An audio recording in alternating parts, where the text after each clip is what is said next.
Halo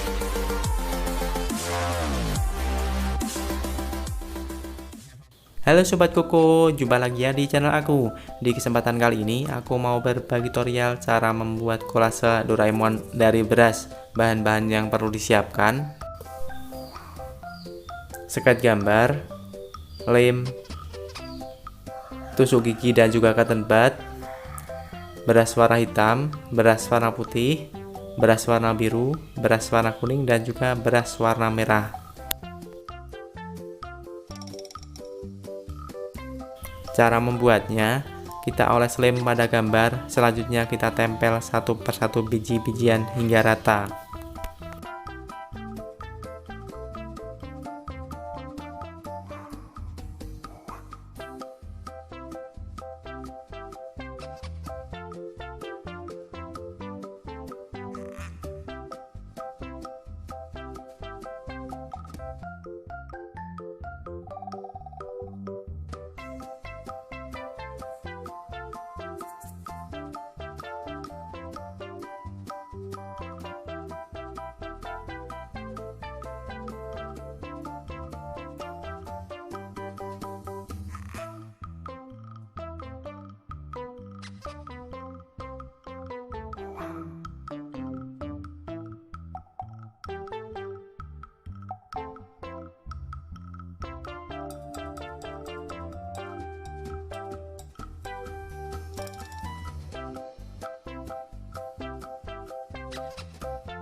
Oke sobat Koko, selamat mencoba ya dan semoga bermanfaat. Jangan lupa subscribe, like, komen, dan share.